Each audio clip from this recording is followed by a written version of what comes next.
보이지 않는 분은 딱 한 분 하나님이신데 보이지 않는 분을 믿는다는 게 이게 말이 안 되는 거예요. 할 수가 없는 거예요. 그래서 하나님이 어떻게 하셨냐면 그의 아들 아들을 이 땅 가운데 보내주시고 인간들이 눈으로 볼 수 있게 한 거예요. 역사적으로 남아있는 인간 하나를 보내신 거예요. 그게 누구시냐면 예수님. 그 예수님을 하나님의 아들로 믿을 수 있어야 된다는 겁니다. 그러니까 하나님을 영접해야 되는데 예수님도 영접할 수 없는 상황이 됐어요. 보지를 못하니까. 그러니까 이제 누구를 영접해야 되는 거예요? 예수님의 제자. 예수님의 제자.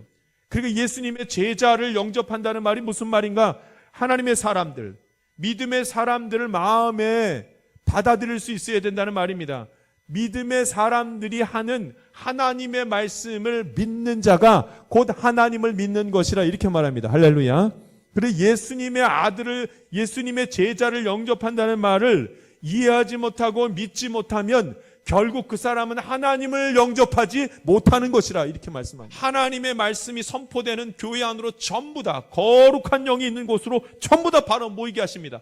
그리고 하나님의 말씀을 듣게 하시고 하나님의 말씀을 읽게 하시고 하나님의 말씀을 나누게 하셨습니다. 이것을 두고 뭐라고 하는가? 우리는 예수 그리스도를 붙들었다 이렇게 말합니다. 예수 그리스도를 붙드는 삶은 교회에 나와서 예배드리고 믿음의 공동체 안에서 믿는 사람들과 함께 하나님 말씀 나누는 것, 이것을 두고 예수님 붙들었다고 하는 것입니다. 할렐루야. 선지자의 이름으로 이 말을 중요하게 보아야 합니다. 선지자의 이름을 가질 때 그 사람이 선지자라고 칭함을 받게 될 때 그 사람은 부족한 사람이나 그 칭함을 받게 될 때 그 이름으로 말미암아 하나님이 그를 거룩하게 여겨주신다고 말씀합니다. 할렐루야. 그래서 그 사람, 선지자의 이름으로 하나님이 선지자로 여겨준 그 사람을 바라보면서 하나님이 그렇게 하셨으니까 그 사람은 선지자임이 분명합니다 라고 믿는 자는 그 상을 받을 것이라.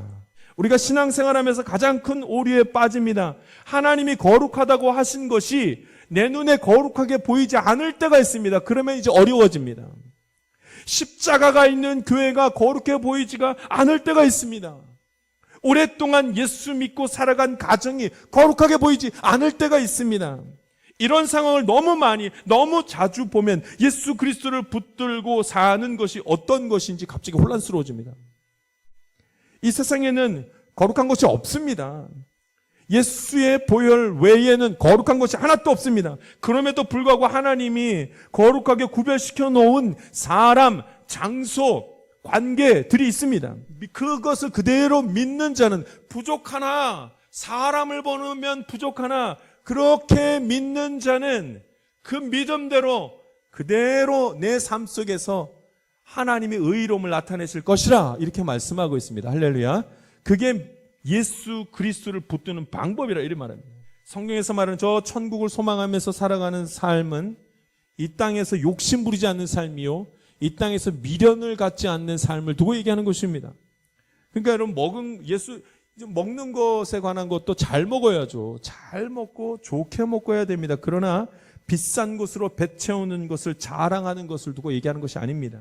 더 많이 먹고 더 많이 잘 살기 위해서 주변의 사람들을 힘들게 하는 것을 두고 그것을 두고 지금 얘기하는 그것을 두는 사람은 예수님 붙드는 사람도 아니요 천국을 소망하는 사람도 아닙니다.